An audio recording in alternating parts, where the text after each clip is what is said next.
Hey guys, Ethan Bale here, hope you're having a week.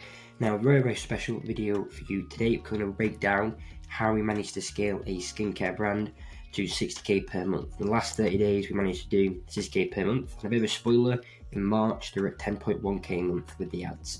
So I'm going to break down the strategy we used, how we managed to scale them, the problems we encountered, and the key lessons learned while scaling this brand. If you have any questions, drop them in the comment section below, and if you find this video helpful, I'd really appreciate it if you hit the subscribe button.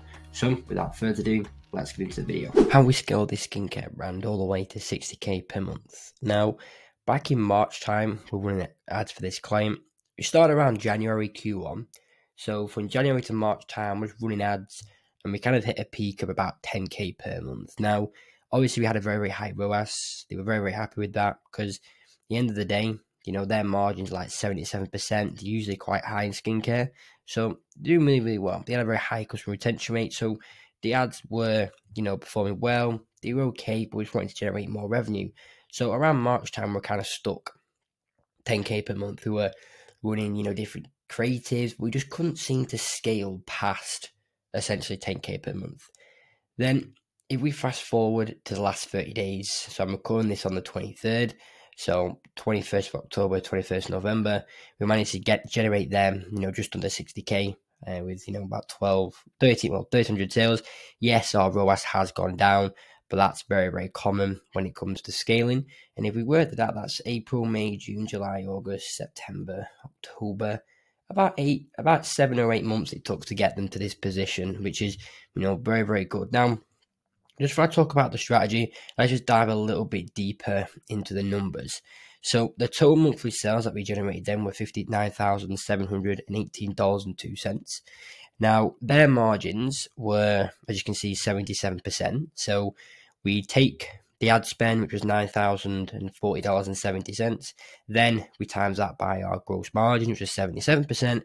Which then leaves us with a monthly profit of $39,021.54. Then we go to the 12-month lifetime value sales. So lifetime value is basically the total value of that consumer over a 12-month period with you, how much they're going to spend over a year with you. Is very important for long-term growth. If you're building a business that you want to scale, you know, and you want to be long-term, like 10, 15, you know, years plus, you want to be working out lifetime value sales, even if you're a new brand, because it's very important for long-term growth. Because at the end of the day, whoever can spend the most to acquire customers is going to win. $266,280, which, you know, is quite a high lifetime value in sales, because we generated them 1,267 in just that month alone. So those customers will be spending, you know, about $210 over a 12-month period per consumer. So you do the math, you get to about $266,280. And then if we get the margin, we times that by the margin, because don't forget, there's no ad spend because you've already acquired those customers, because they're just going to keep coming back organically through, you know, just perusing. So there's no ad spend to factor in here.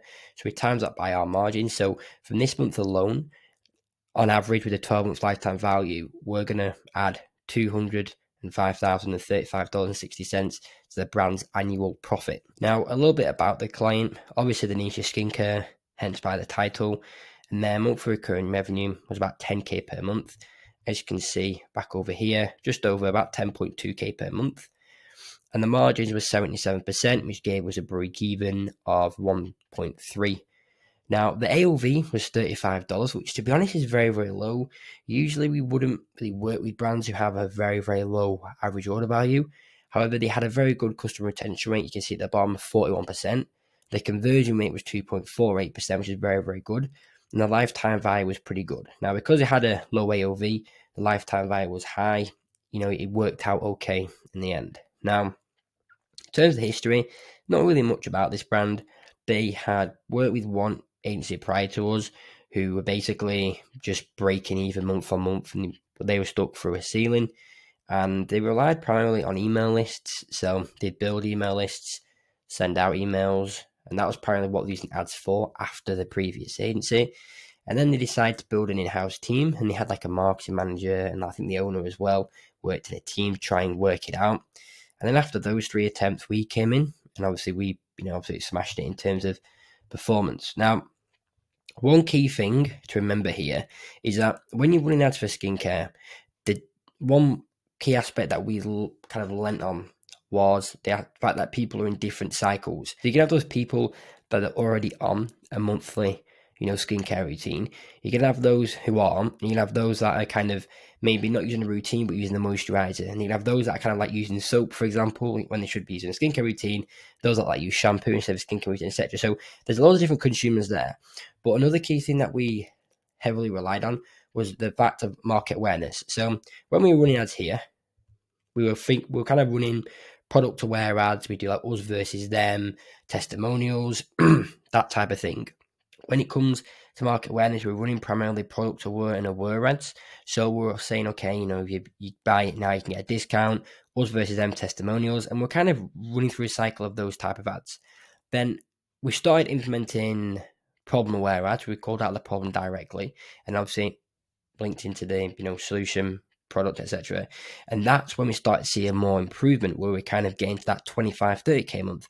And then we implemented solution aware ads, which is what got us to the 40, kind of 50, 60k a month. Now, we've not implemented unaware ads yet.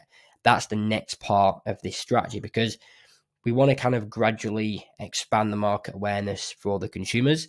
So that's what we're doing at the moment. We're at 60k a month now. We've not implemented unaware.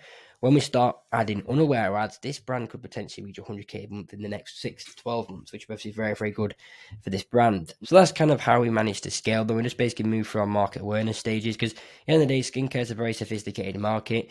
The only kind of unsophisticated market is probably the men's skincare, because, pardon me, a lot of men don't actually understand skincare. They can't be bothered, that type of thing. So that's probably the only unsophisticated aspect of it, whereas in general, people, are very, very sophisticated, especially the women. So, yeah, that's how we managed to scale them from just under 10.2 to 60k per month. And I believe that was in about a 7 or 8 month period. So, guys, that was the A to Z strategy on how we managed to scale this skincare brand to 60k per month. Now, if you find this video helpful, I'd really appreciate it if you hit the subscribe button. If you have any questions, drop them in the comment section below. Now, if you are a skincare brand and you want me to run your ads, look in the description below where it says have Ethan Bailey run my ads. Click the link there, schedule a very, very quick 15-minute chat with me, and we'll assess if you're a good fit to whoever does. And that is everything. So I hope you'll have a great week, and I'll see you next time.